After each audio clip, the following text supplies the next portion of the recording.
அஸ்ஸலாமு அலைக்கும் வரஹ்மத்துல்லாஹி வபரகாத்துஹு. கஅப் இப்னு ஸுஹைர் ரலியல்லாஹு அன்ஹு அவர்கள் எழுதிய நபிகளாரின் புகழ் பாடும் கவிதை தொகுப்பாகும். பானத் சுஆத் என்ற பெயரில் புகழ்பெற்ற அவர்களின் இந்த கவிதை தொகுப்பு. வாருங்கள், இதிலே உள்ள கவிதைகளையும் நபிகளாரை பற்றி அவர்கள் பாடிய புகழ் பாடல்களையும் நாம் பார்ப்போம். அதன் விரிவான விஷயங்களையும் உள்ளே காண்போம். அல்லாஹு தஆலா நபிகளாரின் நேசத்தை நம் அனைவருக்கும் தந்தருள்வானாக. ஆமீன். அல்ஹம்துலில்லாஹ். இந்த சேவைகளை செவ்வன செய்து வரும் ரகீப் எஜுகேஷனல் ட்ரஸ்டிற்காக அதிகமாக துஆ செய்யுங்கள். இந்த சேவைகள் எவ்வித தொய்வின்றி தொடர்ந்து நடைபெறுவதற்காக துஆ செய்யுங்கள். இன்னும் ஆதரவு தாருங்கள். நன்மையில் ஒன்று சேருவோம், முந்திக் கொள்வோம். நீங்களும் இந்த சேவையில் ஒன்று சேருவதற்காக இங்கே QR ஸ்கேன் கொடுக்கப்பட்டுள்ளது, இங்கே அக்கௌண்ட் டீடைல்ஸ் கொடுக்கப்பட்டுள்ளது. ஆகவே உங்களையும் இந்த தீன் சேவையில் இணைத்துக் கொள்ளுங்கள். நன்மையில் ஒன்று சேருவோம், முந்திக் கொள்வோம். அல்ஹம்துலில்லாஹ். கடந்த பாடத்தில் நாம் 29 கவிதைகளை முடித்திருந்தோம். கஅப் இப்னு ஸுஹைர் ரலியல்லாஹு அன்ஹு இந்த கவிதையை தஸ்பீபை கொண்டு ஆரம்பித்தார்கள். ஆரம்பத்தில் நமக்கு தெரியும், ஒரு தலைப்பிற்கு போவதற்கு முன்னால் இந்த தலைப்புக்கு முன்னால் தஸ்பீப் என்ற ஒரு பாணியை கையாள்வார்கள் கவிஞர்கள், அரபி கவிஞர்கள். தஸ்பீப் என்றால் தங்கள் பிரியமான ஒருவர்களை பற்றி நினைவு கூறுவார்கள், அவர்கள் பிரிந்த வேதனையை நினைவு கூறுவார்கள். அதே போல் கவிஞர் அவர்களும் இதுதான் வளமை, அரபியர்களுடைய வளமை. அந்த வேதனையை நினைவு கூறிவிட்டுதான் தலைப்புக்குள் போவார்கள். அப்ப நபிகளாரை புகழ் பாடுவதுதான் கஅப் ரலியல்லாஹு அன்ஹு அவர்களுடைய நோக்கம். அந்த தலைப்புக்கு போவதற்கு முன்னால் தஸ்பீப் என்னும் அந்த கலையை ஆரம்பித்து வைக்கின்றார்கள். ஆரம்பத்தில் அவர்கள் பிரிந்த தங்களுக்கு பிரியமான சுஆத் என்பவர்களை நினைவு கூறுகிறார்கள். சுஆத் என்ற பெண்ணை பிரிந்து விட்டதை பற்றி கூறினார்கள். அதற்கு பிறகு அந்த சுஆதினுடைய அழகை பற்றி வர்ணித்தார்கள். பிறகு அந்த சுஆத் தனக்கு மாறு செய்து விட்டாள் என்பதையும், எனது வாக்குறுதியை நிறைவேற்றவே மாட்டுகிறாள் என்பதையும் கவிஞர் அவர்கள் குறிப்பிட்டார்கள். அதற்கு பிறகு அந்த சுஆத் என்ற பெண் தூரமான இடத்தில் இருக்கின்றால், அந்த சுஆத் என்ற பெண்ணை அடைய வேண்டும் என்றால் நீண்ட தூரம் பயணம் செய்ய வேண்டும் என்றும், அந்த பயணத்திற்கு ஒரு வலுவான ஒட்டகம் வேண்டும் என்றும், அந்த வலுவான ஒட்டகம் எப்படி இருக்க வேண்டும் என்றும் அந்த கவிதைகளில் கூறி வந்தார்கள். கிட்டத்தட்ட 10க்கும் மேற்பட்ட கவிதைகளில் நாம் அந்த ஒட்டகத்தின் வர்ணனையை தான் பார்த்து கொண்டிருக்கோம். அது எப்படிப்பட்ட ஒட்டகம், வலுவான ஒட்டகமும், அதோடைய தசைகள் எப்படி இருக்கும், கால் கை எப்படி, முன்னங்கால்கள் பின்னங்கால்கள் எப்படி இருக்கும், அதோட உடல் பகுதி எப்படி இருக்கும் என்று ஒவ்வொன்றாக கவிஞர் அவர்கள் அந்த ஒட்டகத்துடைய ஒவ்வொரு பகுதியையும் வர்ணித்து வருகிறார்கள். இப்பொழுது கடைசியாக நாம் என்ன கண்டோமேயானால், அது உச்சி வெயிலிலும் என்ன செய்யும், பயங்கரமாக பயங்கர வேகமாக நடக்கும் என்பதை கூறினார்கள். கடந்த இரு கவிதைகளில் நாம் பார்த்தோம். அதாவது கடந்த இரு கவிதைகளில் என்ன சொன்னோம் என்று நாம் பார்த்தால்தான் இந்த கவிதை நம்மளுக்கு புரியும். அப்ப கடந்த இரு கவிதைகளில் கவிஞர் அவர்கள் என்ன சொன்னாங்கன்னா, உச்சி வெயில்ல அந்த ஒட்டகத்தோடைய காலின் அசைவுகள், உச்சி வெயில் அடிக்குது. பாலைவனத்துல உச்சி வெயில் எப்படி இருக்கும், அந்த உச்சி வெயில்ல அந்த ஒட்டகத்துடைய கால் அசைவுகள் எப்படி இருக்குமானா, குழந்தையை இழந்த ஒரு தாய் எப்படி தன்னை தானே அடித்துக் கொள்வாளோ, அந்த வேதனை தாங்க முடியாம தன்னைத்தானே அடிச்சுப்பாங்கல்ல. குழந்தை இழந்துட்டு என்னுடைய மகன் போயிட்டானே அப்படின்னு. அப்ப தன்னைத்தானே அடிக்கும் பொழுது சும்மா ஸ்லோவா அடிப்பாங்க, இப்படி இப்படின்னு மெதுவாவா அடிப்பாங்க, ஃபாஸ்டா தானே தன்னை அடித்துப்பாங்க. அந்த மாதிரி அந்த ஒட்டகத்தின் கால்களின் அசைவு இருக்குமா, இப்போ அவ்வளவு ஃபாஸ்டா நடக்குமா. எப்போ, அந்த உச்சி வெயில்ல அந்த பெண் குழந்தை இழந்த பெண் எப்படி அடித்துக் கொள்வாளோ அது அந்த ஒரு வேகத்தில் அந்த ஒட்டகத்துடைய கால் அசைவு இருக்கும் அந்த உச்சி வெயில்ல. இப்ப எவ்வளவு கொஞ்சம் கூட சோர்வு இல்லாம அந்த ஒட்டகம் அந்த உச்சி வெயில்ல நடக்கும் அப்படின்னு சொன்னாங்க. அந்த குழந்தை இழந்த பெண்ணை பத்தி நம்மளுக்கு என்ன செஞ்சாங்க, நம்மளுக்கு கூறினார்கள் அல்லவா. அதுதான் இங்க வருது. ஓகேவா. அப்ப பாருங்க, அந்த குழந்தை இழந்த பெண்ணை பத்தி தான் ஒன்னும், அந்த பெண் எப்படிப்பட்டவள் என்று கழிந்துக்க போன கவிதையில சொன்னாங்க. இப்போ என்னது, அந்த பெண்ணை பத்தி தான் இங்கேயும் நம்ம படிக்க போறோம். இப்ப கவிதை நம்பர் 30ல அந்த ஒட்டகத்தின் அசைவை ஒப்பிடுறதுக்கு ஒரு பெண்ணுடைய குழந்தை இழந்த பெண்ணை பத்தி சொன்னாங்க. அந்த குழந்தை இழந்த பெண்ணை பத்தி தான் இப்ப என்ன செய்ய போறோம், நம்ம இங்க படிக்க போறோம். சரியா. இப்ப வாருங்கள் படிப்போமா. நவ்வாஹத்துன், முதலில் இதுல என்ன கூறி வருகிறார் என்றால், அந்த பெண் என்பவள், குழந்தை இழந்த பெண் இருக்கிறார்கள் அல்லவா, அந்த குழந்தை இழந்த அந்த பெண் அதிகமாக ஒப்பாரி வைக்கக்கூடிய பெண்ணாக இருக்கிறாள். அதே போல மேலங்கைகள் தளர்ந்து விட்ட, அதாவது அந்த தோள்பட்டைகள் இரண்டும் தளர்ந்து விட்டது. நம்மளுக்கே தெரியும், ஒருத்தவங்க வேதனையில கஷ்டத்துல அழுதுகிட்டே இருக்காங்க. அந்த வேதனையில இருக்கவங்களுடைய அந்த ஷோல்டர், அந்த தோள்பட்டை என்னவாயிரும், தளர்ந்து போய் கிடக்கும். கொஞ்சம் அந்த உற்சாகம் இல்லாம இன்னும் சோர்ந்து போய் கிடக்கும்ல. அதான் சொல்றாங்க, அந்த பெண்ணுடைய ரெண்டு அந்த தோள்பட்டைகளும் என்னவாயிருக்கு, ரொம்ப சோர்ந்து போய் கிடக்குது. அதே போல அந்த பெண்ணுக்கு சுயநினைவே இல்லையா. அந்த முதல் குழந்தை, அது என்னது, முதல் குழந்தை இறந்தா ரொம்ப வருத்தப்படுவாங்க. அந்த முதல் குழந்தையை பத்தி அந்த மரண செய்தி அறிவிப்பவர்கள் அறிவித்த சமயத்தில் அந்த பெண்ணுக்கு சுயநினைவே இல்லையா. அந்த அளவு என்னது, ரொம்ப பலகீனமா அவங்க ஆயிட்டாங்கன்னு சொல்லி கவிஞர் அவர்கள் நம்மளுக்கு வர்ணித்து காட்டுகிறார்கள். சரியா, படிப்போமா? 30வது கவிதை. நவ்வாஹத்துன், அதிகம் ஒப்பாரி வைக்கக்கூடிய பெண்ணாக அந்த குழந்தைகள் அந்த பெண் இருக்கின்றாள். ரிஹ்வத்துல் லப்ஐனி, இரண்டு தோல் புஜங்களும் என்னது, தளர்ச்சி அடைந்த, தளர்வு அடைந்த பெண்ணாக அந்த பெண் இருக்கிறாள். லைசலஹா, அந்த தாய்க்கு இல்லை. லம்மா நஆ பிக்ரஹா அந்நாஊன், ஆஹ் மரண செய்தி அறிவிப்பவர்கள் அந்த பெண்ணின் முதல் குழந்தையின், மிக்ரனா முதல் குழந்தை, அந்த பெண்ணின் முதல் குழந்தையின் மரண செய்தி அறிவித்த பொழுது அந்த பெண்ணுக்கு மாக்கூலுன், அறிவு இல்லை. அறிவுனா சுயநினைவு இல்லை. சரியா, அப்ப ஒப்பாரி நவ்வாஹத்ன்ற ஃபேல, இந்த வசன் என்னது, அதிகம் ஒப்பாரி வைப்பவள் என்ற அர்த்தம். அதிகம் ஒப்பாரி வைப்பவளாக அந்த பெண் இருக்கிறாள். இன்னும் அந்த தாய், இரண்டு தோல் புஜங்களும் ரிஹுவத், தளர்ந்து போனவன் தாயாக அந்த தாய் இருக்கிறார்கள். இன்னும் அந்த தாய்க்கு சுயநினைவு இல்லை. எப்போ அந்த மரண அறிவிப்பை செய்பவர்கள் அந்த பெண்ணின் முதல் குழந்தையின் மரண அறிவிப்பு செய்த பொழுது அந்த பெண்ணுக்கு சுயநினைவு இல்லை. சரியா, இப்ப பாருங்க, ரிஹ்வத்துல் லபைன் அப்படின்னா ஐ முஸ்தர்ஹியத்துல் அலுதைனி. அப்ப முஸ்தர்ஹியத்துல் அலுதைன் என்று அர்த்தம் வைக்க வேண்டும். இப்ப முஸ்தர்ஹியத்துல் அலுதைனுக்கு என்ன அர்த்தம்? அது அலுதைன்னா தோள்புஜம் தான், தோள்பட்டைகள், மேலங்கைகள்னு சொல்லுவாங்க. சரியா, தளர்ந்து விட்டது. முஸ்தர்ஹியத்துனா தளர்ந்து விட்டது தான் அர்த்தம். அதே போல பிக்ரஹான்னு சொன்னாங்களே, அதுக்கு என்ன அர்த்தம்? அவ்வள வலதிஹா. பிக்ரஹா இடத்துல என்ன அர்த்தம்? அவ்வள வலதிஹான்னு அப்படியே செட் பண்ணணும். சரியா, அப்ப அந்த பெண்ணின் குழந்தையின் முதலாவது குழந்தை. சரியா, பக்கத்து நாக தலைஹி, இன்னும் அந்த முதல் குழந்தையின் மீது சத்தமிட்டு அந்த பெண் அழுகிறாள். லி ஃபக்திஹி, அந்த குழந்தையை இழந்ததின் காரணமாக அந்த குழந்தையின் மீது சத்தமிட்டு ஒப்பாரி வைக்கிறாள்.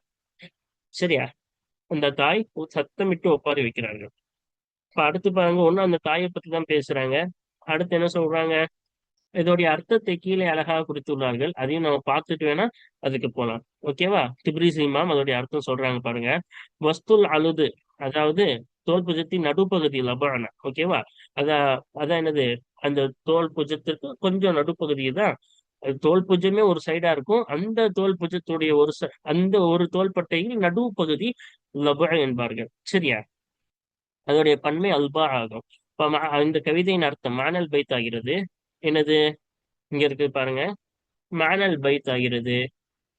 இன்ன ஹாதிஹி, நிச்சயமாக இன்ன ஹாதிஹில் மர்அத, இந்த பெண்ணாகிறவர் கசீரத்து, அதிகமாக கசீரத்து நௌஹி, அதிகமாக ஒப்பாரி வைக்கக்கூடிய பெண்ணாக இருக்கிறார்கள். முஸ்தர்சியத்துல் அலுதைனி, இன்னும் இரண்டு தோள்பட்டைகளும் தளர்ந்து விட்ட பெண்ணாக இருக்கிறார்கள். சரியா, எதாக அந்த பெண்ணின் இரு கைகள் ஆகிறது. சரியாக்கல் ஹரகதி, ஆஹ் ஹரக்கத், அசைவு மிக வேகமாக இருக்கக்கூடியதாக இருக்கின்றது.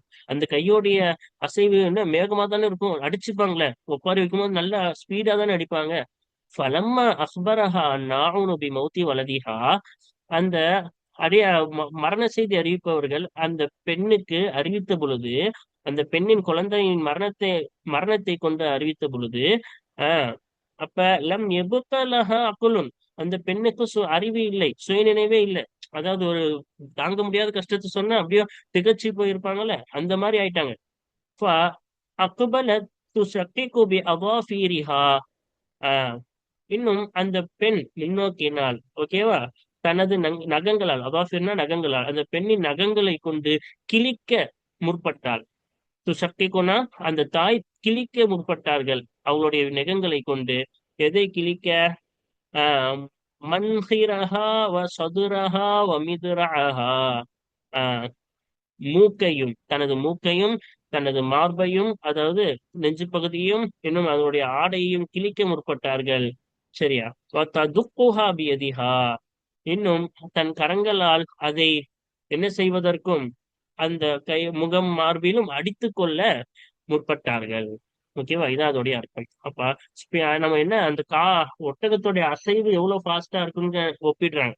அந்த உச்ச வெயில்ல அந்த ஒட்டகத்தோட அசைவு, கால் அசைவு, இந்த பெண்ணு, குழந்தை அணிந்த பெண்ணு கையை எவ்வளவு ஃபாஸ்டா அசைக்குமோ, அந்த பெண் எவ்வளவு ஃபாஸ்டா அசைப்பாங்களோ, அடிச்சு கொள்வாங்களோ, அந்த மாதிரி ஃபாஸ்டா என்ன செய்வாங்க, அந்த ஒட்டகமும் ஃபாஸ்டா நடக்குமா. அவ்வளோ பவர்ஃபுல்லான, ரொம்ப சக்தி வாய்ந்த ஒட்டகம் அது. உச்சி வெயில் அப்படி நடக்கும் அப்படின்னு சொல்றாங்க. அதுக்கப்புறம் பாருங்க, கவிதை நம்பர் 31. அப்ப கவிதை நம்பர் 31ல கவிஞர் அவர்கள் இன்னும் அந்த பெண்ணை பத்தி தான் பேசுகிறார்கள். அந்த பெண் இரு கைகளாலும் மார்பகங்களை, தனது நெஞ்சு பகுதியை கிழித்துக் கொள்கிறாளாம். கஷ்டத்தை தாங்க முடியாமல் தன் தன்னுடைய நெஞ்சை கிழித்துக் கொள்கிறார்கள். இன்னும் அந்த தொண்டை குழி இருக்கிறது அல்லவா, அது தர்கியத் என்பார்கள். தொண்டை குழியிற்கு கீழாக அது கிழிக்கப்பட்டு இருக்கின்றது. அப்படி என்று அந்த கவிஞரை பற்றி அவர்கள் கூறுகிறார்கள். ஆஹ் அதாவது கிழிந்த ஆடைகளாக தொங்குகின்றதாம். அதாவது அந்த வேதனை தாங்க முடியாம ஆடையெல்லாம் கிழிச்சு கிடக்குதாம். தொண்டை குழிக்கு கீழே உள்ள ஆடைகள் கிழிந்து கிடக்கின்றன அப்படின்னு கவிஞர் அவர்கள் கூறுகிறார்கள். இங்க ரெண்டு விஷயம் சொல்றாங்க. ஒண்ணு என்னது, தன்னைத்தானே அடித்துக் கொள்கிறார்கள், தன்னுடைய மார்பகத்தில் தன்னுடைய நெஞ்சு பகுதியில் அடித்துக் கொள்கிறார்கள். ரெண்டாவது, அவருடைய ஆடை கிழிந்து கிடக்கின்றது. ஓகேவா? இது ரெண்டும் தான். அடித்துக்கிறாங்க, ஆடையை கிழிச்சு கிழிச்சு கிழிச்சு கிழிக்கப்பட்டதாக இருக்கின்றது. ஓகேவா? இது ரெண்டும் தான் நம்ம என்ன செய்ய போறோம், பார்க்க போறோம். ஓகேவா? பாருங்க, 31வது கவிதை. ஆஹ் முதலில் தஃப்ரில் லபான பிகஃபைஹா வமித்ரஉஹா முஷக்ககுன் அன் தராகிஹா ரஆபீலு. ஓகேவா? முஷக்ககுன் அன் தராகிஹா ரஆபீலு. பாருங்க, தஃப்ரி அடித்துக் கொள்கிறாள். அந்த பெண் என்ன செய்கிறாள், அடித்துக் கொள்கிறாள். கிழித்துக் கொள்கிறாள் கூட அர்த்தம் வைக்கலாம் அதுக்கு. ஓகேவா? பிகஃபை எதை, அல் லிபான, அல் லிபான் என்றால் தன்னுடைய மார்பகங்கள், அவன் நெஞ்சு பகுதியை அடித்துக் கொள்கிறாள்.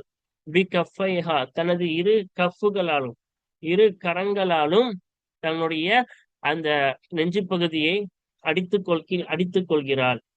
வ மிதுரவுஹா இன்னும் அந்த பெண்ணின் மேலாடை, தரானா ஃபர்ஸ்ட் உருக்கு சட்டை, இங்க மிதுராக்கு என்ன அர்த்தம், மேலாடை. அந்த பெண்ணின் மேலாடை ஆகிறது. முஷக்ககுன் கிழிக்கப்பட்டுள்ளது. தராகீஹா தராக்கி அந்த பெண்ணின் தொண்டை குழிக்கு கீழாக, அந்த தொண்டை குழிகள், தராக்கினா தொண்டை குழிகள், அந்த தொண்டை குழியில் இருக்கக்கூடிய, கழுத்தில் இருக்கக்கூடிய எலும்பு. தராக்கினா அந்த துருத்திட்டு இருக்குல்ல, அந்த கழுத்துக்கும் நெஞ்சுக்கும் நடுவுல நம்மளுக்கு பார்த்தா தெரியும் எலும்பு இருக்குல்ல, அந்த தொண்டை குழின்னு சொன்னாவே நமக்கு புரியும். அந்த தொண்டை குழிக்கு அந்த எலும்பு இருக்குல்ல, அந்த இடத்துக்கு தான் தராக்கின்பாங்க. அது சரியா? அந்த தொண்டை குழியை தொட்டும் கீழே கிழிக்கப்பட்டுள்ளது. அந்த ஆடை தொண்டை குழிக்கு கீழே கிழிக்கப்பட்டுள்ளது. ரஆபீலு துண்டு துண்டாக தொங்கிக் கொண்டிருக்கின்றது, கிழிக்கப்பட்டு. என்னது, அதாவது அந்த வேதனையில ஆடையை கிழிச்சுக்கிட்டு, இதான் ரசூல்ல தடுத்தாங்க. இஸ்லாம் வந்ததுக்கு பிறகு இது எல்லாத்தையும் தடுத்தாங்க. முகத்துல அடிச்சுக்கிறதையும் ஆடையை கிழிக்கிறதையும் ரசூல்லா தடுத்தாங்க. இந்த கவிதை என்பது ஜாஹிலியால செய்யப்பட்ட விஷயத்தை அந்த பெண் எப்படி இருப்பாங்கன்றத நம்மளுக்கு வர்ணிக்கிறாங்க. ஜாஹிலியால இப்படிதான் இருந்துச்சு. ரசூல்லா இது முழுசா தடுத்துக்கிட்டாங்க. அந்த ஆடையை முழுசா, அந்த வேதனையில ஆடையை கிழிச்சிருவாங்களாம், நல்லா முகத்துல அடிப்பாங்களாம். அந்த மாதிரி என்னது, அதான் சொல்றாங்க, அந்த பெண்ணுடைய ஆடை என்ன செய்யப்பட்டது, கிழிக்கப்பட்டது. அந்த தலாக்கி அந்த தொண்டை குழிக்கு கீழாக கிழிக்கப்பட்டது. ராபியில துண்டு துண்டுகளாக என்னது அது இருக்கின்றது. அந்த ஆடை துண்டு துண்டுகளாக இருக்கின்றது, கிழிக்கப்பட்டும் இருக்கின்றது, துண்டு துண்டுகளாக. அதாவது ஒரே ஆடையா தானே இருக்கும், கிழிச்சிட்டா துண்டு துண்டு அங்கங்க தொங்கிட்டு இருக்கும். அந்த மாதிரி துண்டு துண்டாக இருக்கின்றது, துண்டு துண்டாக சிதைந்து இருக்கின்றது. ஓகேவா? இப்ப பாருங்க, தஃப்ரி என்றால் பிமானா தக்கத்தாவு துண்டித்துக் கொள்கிறார். அதாவது நம்ம சொன்னோம் அடித்துக் கொள்கிறான்னு. அப்ப இதுக்கு என்னது, ஷாரிக் அவர்கள் என்ன அர்த்தம் கொடுக்கிறார்கள், அவருடைய நெஞ்சு பகுதியை துண்டித்துக் கொள்கிறார், தன் கரங்களால் துண்டித்துக் கொள்கிறார்னா அடிக்கிற அடி அப்படி, தன்னை அடித்துக் கொள்ளும் பொழுது அப்படியே நெஞ்சையே கிழிக்கிற மாதிரி அடிக்கிறாள் அப்படின்னு தான் கவிஞர் அவர்கள் சொல்ல வருகிறார். ஓகேவா? அந்த அடியில அந்த நெஞ்சே என்ன செய்யுது, கிழிஞ்சிட்டு வர மாதிரி அடிக்கிறாங்க. ஓகேவா? அதே போல லபானு லிபான் என்று வர வேண்டும். லிபான் என்றால் அசதுரு, நெஞ்சு பகுதி என்று அர்த்தம். வல் மித்ராஉ, மித்ரா என்றால் கமீசுல் மர்அதி, ஒரு பெண்ணின் ஆடையாகும். கமீசுல் மர்அத்னா என்னது? கமீஸ்னாலும் ஆடை என்றுதான், சட்டை என்று அர்த்தம். சரியா? அப்ப பெண்ணுடைய சட்டை வகுவ, இன்னும் அந்த கமீஸ் தான் என்னது? திர்உஹா, அந்த பெண்ணின் ஆடையாகவும் இருக்கின்றது. ஓகேவா? அதான் நம்ம மேலாடைன்னு அர்த்தம் வச்சுக்கணும். ஓகேவா? தராக்கி, தராக்கி என்பது என்னது? இதாமு சதுரி, நெஞ்சின் எலும்பாகும். அல்லதி தகாவு அலைகள் கிலாதத்து, அல்லதி தகா அலைகள் கிலாதத்து, அந்த எலும்பின் மீது மாலை இருக்குமே, அத்தகைய நெஞ்சின் எலும்பாகும். இப்ப மாலை எங்க இருக்கும்? அந்த தொண்டை கிட்ட தானே இருக்கும். அந்த செயின், சின்ன செயின் எல்லாம் போட்டா, கழுத்தோடு ஒட்டுற மாதிரி செயின் போட்டா, அந்த செயினுடைய அந்த மெயின முன்னாடி இருக்கக்கூடிய பகுதி, தொண்டையோடு ஒட்டிட்டு இருக்க அந்த செயின் இருக்குல்ல, அது தொண்டை குழிக்கிட்டா தான் நிக்கும். அந்த தொண்டை குழி நம்ம தமிழ்ல சொல்லிடுவோம். சரியா? அதான் இதாமு சதுரில்லத்தி தக்குவாலைகள் கிளாதது, அந்த எலும்பின் மீது மாலை நிகழுமே, இருக்குமே, அத்தகைய நெஞ்சின் எலும்பாகும். ராபில் என்பது என்னது? ராபில் என்ன அர்த்தம்? கிதாவு, துண்டுகள் என்று அர்த்தம். துண்டு துண்டாக, பல துண்டுகள் என்று அர்த்தம். ஓகேவா? யுக்காலு சௌபுன் ராபீலு, என்னன்னு சொல்லப்படும்? ஆஹ் ராபீலு, சௌபுன் ராபீலு என்று கூறப்படும். அதுக்கு என்ன அர்த்தம் வைக்கணும் நீங்க சொல்றாங்க? கிதாஉன், துண்டு துண்டான ஆடை அப்படின்னு அர்த்தம். ஓகேவா? வல்மானா, அப்ப கவிதையின் அர்த்தமாகிறது அன்னஹா, நிச்சயமாக அந்த பெண்ணாகிறவள், அந்த குழந்தையை இழந்த பெண்ணாகிறவள், ஆஹ் தாய் தல்ரிபு, அடித்துக் கொள்கிறார்கள். சதுரஹா, அந்த தாயின் நெஞ்சு, தன்னுடைய நெஞ்சு பகுதியில் அடித்துக் கொள்கிறார்கள். ஓகேவா? மஸ்கூக்கத்த சௌபி, ஆடை கிழிக்கப்பட்ட நிலையில். ஓகேவா? ஹுஸ்னன் அலா ஃபக்தி வலதிஹான்னு போட்டா நல்லா இருந்திருக்கும். அலா வலதிஹா, தன் பிள்ளையை இழந்ததின் மீது, அந்த பிள்ளையின் மீது உள்ள கவலையின் காரணமாக ஆடை கிழிக்கப்பட்ட நிலையில் தன்னுடைய நெஞ்சு பகுதியில் அடித்துக் கொள்கிறார்கள் என்பதுதான் இந்த கவிதையுடைய அர்த்தம். சரியா? அல்ஹம்துலில்லாஹ், நம்ம 31வது கவிதையை முடித்து விட்டோம். வாருங்கள் இப்பொழுது நாம் 32வது கவிதையை பார்ப்போம். இன்னும் இப்பொழுது முடிச்சிட்டாங்க. இதோட ஒட்டகத்தை வர்ணிச்சது என்னவாயிருச்சு? முடிஞ்சிருச்சு.